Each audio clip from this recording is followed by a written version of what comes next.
Well, good morning, everyone. Happy Wednesday morning to you. My name is Don K. Preston. I am the president of Preterist Research Institute of Ardmore, Oklahoma. And this is what I call my morning musings. We are deeply involved in a study of the eschatology of the parables of Jesus. I'm sharing with you how comprehensive, how pervasive what Jesus taught in his parables in regard to the vindication of the martyrs truly is when we look at really the entire story of the Bible. Jesus said in Luke chapter 18, he told a parable about the widow who kept crying out to the judge, "Avenge me on my adversary." Jesus made the application of the parable. Will not God avenge his elect who cry to him day and night? I tell you, he will avenge them speedily. That promise of martyr vindication is tied directly to the doctrine of the coming of the Lord and the doctrine of the judgment. How much more eschatological can we get than that? This theme, this motif of martyr vindication, as I've been sharing with you, is found throughout the New Testament in passage after passage after passage. Again, dealing with the coming of the Lord. Look at James chapter 5. Now, we could actually begin with chapter 1, but that would take too much time. In James chapter 5, James castigates the wealthy. And he says, you, the wealthy, the Jews, you have lived on the earth in pleasure and luxury. You have fattened your hearts as in the day of slaughter. Now, this is a direct echo from Jeremiah chapter 12, in which the wealthy of Jerusalem were oppressing the widows and the orphans.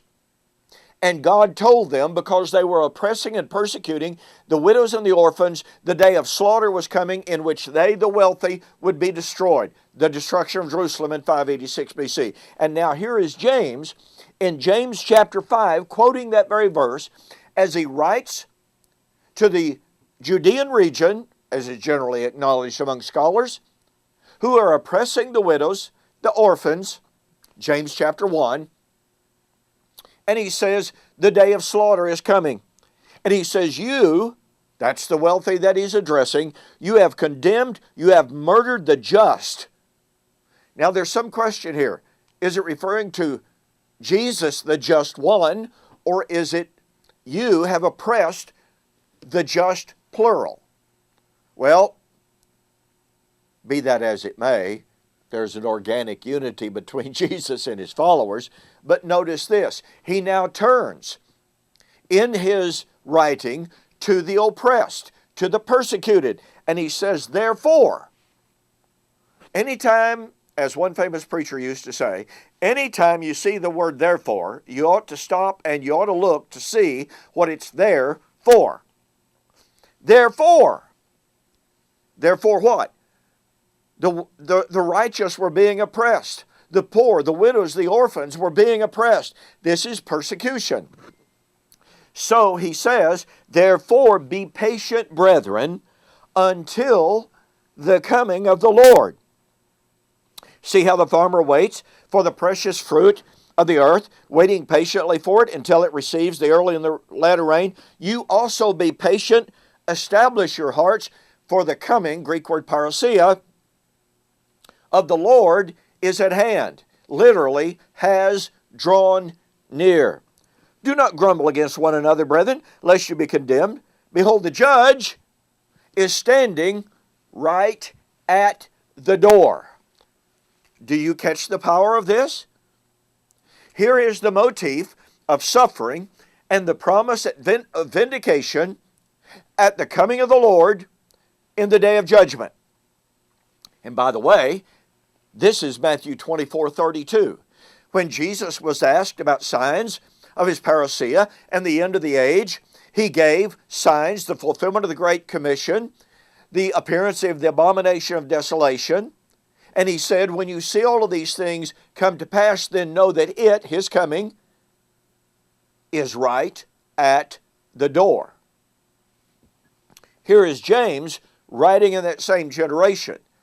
speaking of the oppression which Jesus had foretold for that generation. And he says, brethren, be patient until the coming of the Lord. The coming of the Lord has drawn near. The judge is standing right at the door. Do you see how the eschatology of the parables of Jesus are a direct commentary on the rest of the New Testament teaching about the coming of the Lord and the day of judgment? Here it is. This is powerful stuff, and it refutes all futurism. Hey, thanks so much for joining me, and don't forget, go to my website, eschatology.org or bibleprophecy.com. Get my book, We Shall Meet Him in the Air, The Wedding of the King of Kings, in which I discuss martyr vindication extensively. Because, after all, martyr vindication is in 1 Thessalonians chapter 4. That's right. Anyway, order the book. Make a note that you saw the offer on YouTube or Facebook. I'll refund shipping, and not only that, I will give you free of charge a CD with my presentation at Criswell College in 2012 on martyr vindication and the end of the millennium. Great stuff here. Take advantage of this special offer. Christmas is coming, okay? Well, thanks again for joining me. Lord willing, we'll see you on the flip side. God bless.